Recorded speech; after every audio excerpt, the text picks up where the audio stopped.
came across this random YouTube vlog of someone preparing clay using cornstarch and Fevicol. I followed along, and for the first time in a while, something felt familiar, like I was remembering a part of myself. In this episode of Whimsy Talks, I'm sculpting a tiny capybara while sharing how that small moment helped me find my way back. So snuggle in, get cozy, and let's talk. Hi, I'm Shray. I'm a clay and miniature artist, your average corporate girl who loves to sculpt and create. Welcome to the very first episode of Whimsy Talks. I'm just sitting at my desk today, sculpting a little charm, and I thought I'd talk to you while I work. Nothing fancy, just a slow chat while my hands shape something tiny. Lately, I've been thinking about something a lot, and I wanted to share that. It's about how easy it is to get caught up in life and forget the little joys that used to make us feel so alive. After I started living alone and began working full-time, I remember this weird feeling creeping in. At first, it was subtle, just tiredness, maybe a little brain fog. Nothing major. But over time, I realized I was starting to feel burnt out. Not just from work, but from everything. Basically, life in itself. The strange thing is, on the outside, everything looked fine. I had a decent routine, a job, meals cooked, bills paid. But inside, it felt like a part of me was quietly fading away. Like I was becoming this functional, responsible machine, but not really me.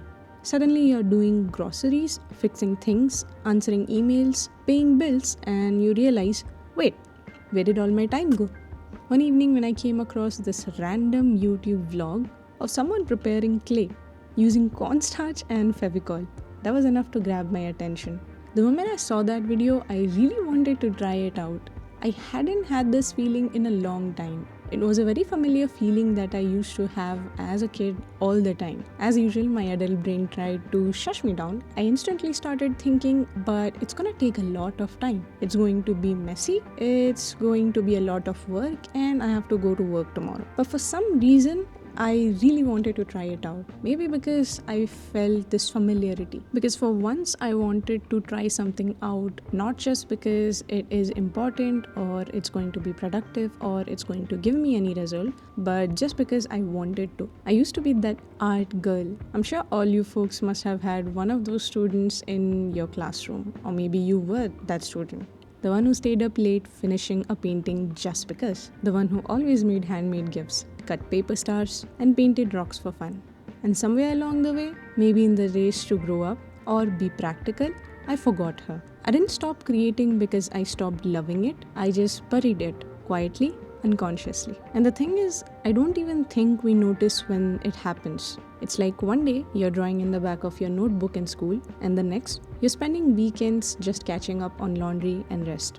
Nobody tells you how easily joy can slip into the background when survival mode kicks in. So I made a decision that day.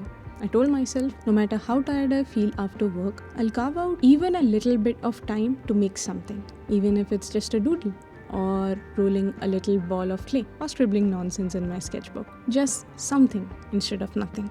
And that was about a year and a half ago. Since then, so much has changed. I've been creating very frequently and consistently.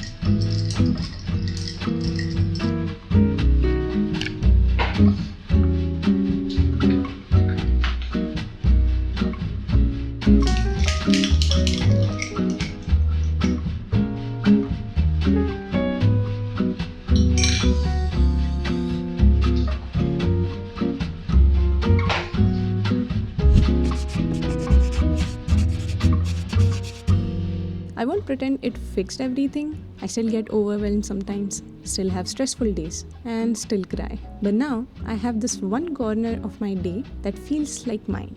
It's my little secret world, where I get to make tiny things out of nothing, where I get to feel like a magician because how cool is that? Something didn't exist a few minutes ago and now it's right there on my desk, looking at me with its cute little eyes. It's like it's saying, "Hello there, human. Did you create me?" And it makes me feel human again.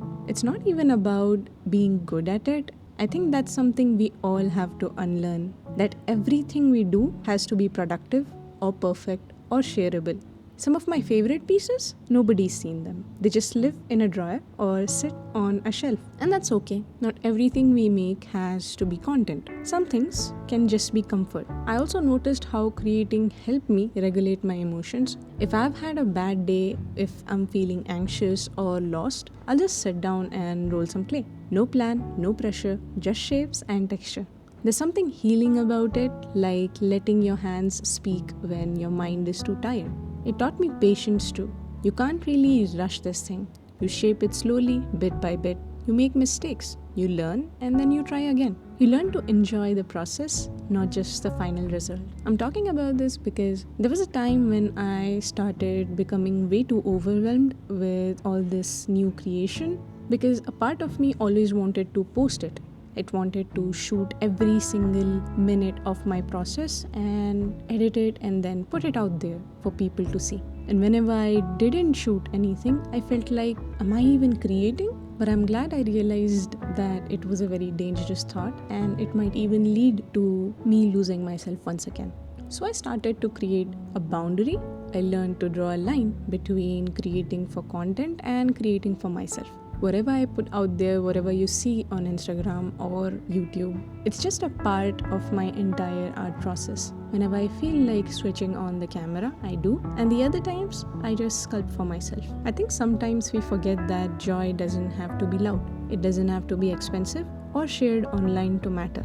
Joy can be as small as sitting down with some clay, some colors, or just a pen and letting yourself play. It's not about being perfect or productive. It's just about keeping that part of you alive, that inner kid who used to get excited over glitter and glue. Sometimes I look at things I make now, these little creatures, these tiny faces, these colorful blobs of personality, and I feel this quiet pride, like I found something that was always mine, just waiting for me to come back.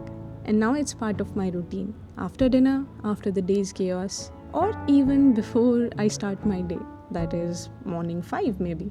Yes, I wake up at 5. I am a early to bed and early to rise kind of a person. I sit down and create. No rules, just joy. We spend so much of our lives chasing purpose, chasing validation, chasing stability. And forgive me, I'm not saying that these things aren't important. They are. But sometimes purpose shows up in small quiet ways. In the feel of clay between your fingers, in the soft sound of tools tapping a desk, in the smile you make when something turns out better than you imagined. That's the kind of purpose I want to keep close. So if you're listening to this while you work or while you relax, or maybe even while you're creating something too, I just want to say, don't forget the little things. The quiet joys, the messy hobbies, they're not a waste of time. They're the reason we feel alive. That's all for today's little chat. Thanks for sculpting with me or listening or just keeping me company in the background.